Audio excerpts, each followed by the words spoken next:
think about the most important people, most most important people in your life that provides for your family. Now imagine not having those people anymore at the age of 9.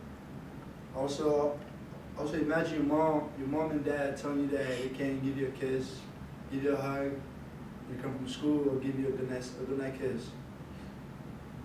According to the United Nations, 3,700 children have lost one or two of their parents to the Ebola crisis. Today I'm going to give you a little history about the Ebola virus. According to the World Health Organization, the first two Ebola cases happened happened automatically in two different regions. One of the regions was Ivory Coast. One of the region was the Republic of Congo and Sudan in 1976. The first case in Congo happened. The mortality rate was 88%. Out of 318 people got infected, 88% of them died. And in Sudan, 218 people got infected, 53% of them died from the disease. According to the Stanford University website,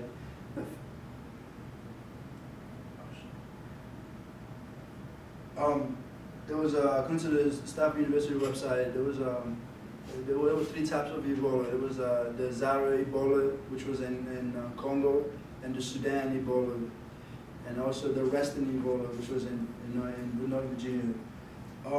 The Western Ebola affected the people that had close contact with the monkeys that were transferred from the Philippines. But those people did not die from the virus. The symptom of the Ebola virus are when a person is not infected. A person is infected. It takes about 21 days to see the symptoms. The symptoms, you can notice them as they will have weak muscles, have headaches, sore throat, followed by vomiting, blood, and kidney and liver failure, both internal and external bleeding. You may ask how do people get the disease? Well, Ebola is transmitted through human to human close contact. If you're around somebody who has Ebola and you trust them or they sneeze on you, then you are infected as well. About 8,000 confirmed cases and 3,000 people had died as of 2015. From the time it started until now, there's an amount of deaths that happened. And so now I've told you the history about Ebola. I'm gonna tell you how Ebola has destroyed developing nation Sierra Leone. First, I'm going to talk about the economic aspect of it. According to the World Bank, in 2013, Sierra Leone is ranked 6th among the top 10 countries with the biggest GDP growth. Agriculture makes up half of the country's GDP. Makes up half of the country's GDP and also employ two-thirds of the country's workforce, according to the agricultural minister. Sierra Leone GDP is expected to drop 30% from the time the Ebola started until 2015. The most places that Ebola affected is the agricultural part of it, the cash crops that would be made like cassava, coconut, rice, those are the main product of Sierra Leone economy. So, and since the Ebola, 224,000 jobs has been lost throughout the country. Now let me talk about the government. Let me talk about the government and how the government is trying to help the people as well. Well, the government main goal is to control the Ebola disease.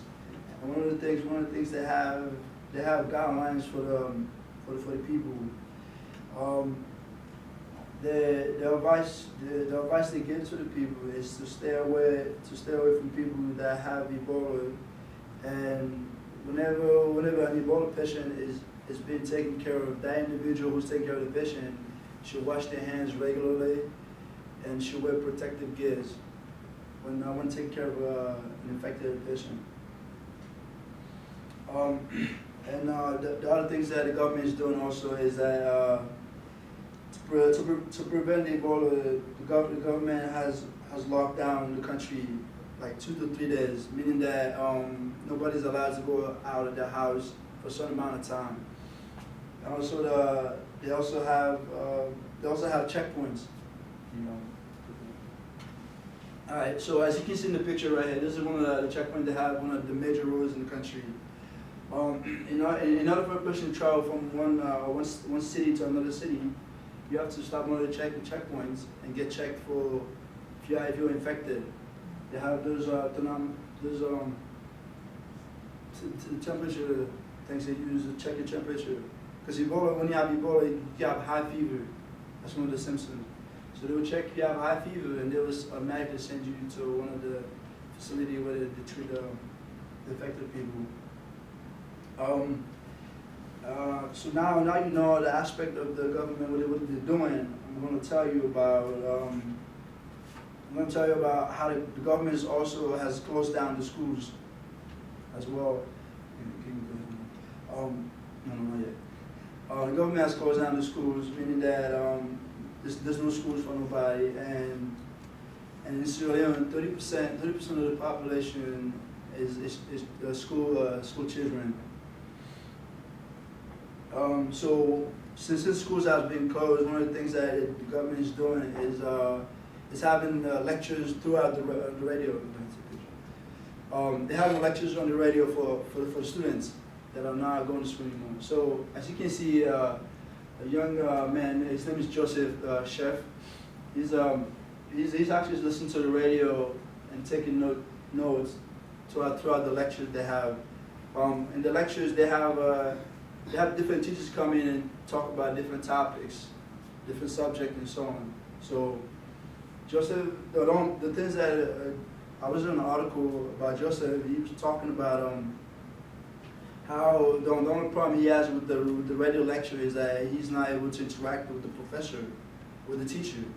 So, but one of the things they do is that they give him an opportunity to call the radio station and ask questions.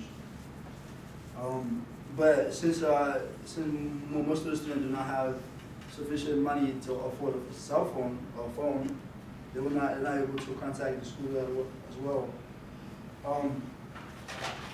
Looking at the future of the country, looking at the future of the country is as of for now, the country is doing its all it can to help the people, but also there's not enough money financially. But there's a lot of outside help coming in to help the country move on from this disease. So one of the main things that the country is focusing on is reopening the schools. So they have planned to reopen the schools in next month, March 2015, so the student can be able to go to school as well. But one of the things that they talk about when the schools are open is like they will train the teachers to be able to recognize students who might be infected or who is infected, so they can isolate that individual, so they will not be able to pass through the rest of the students as well. In conclusion, to end my speech, I'll talk. So that's pretty much it. What I have to say.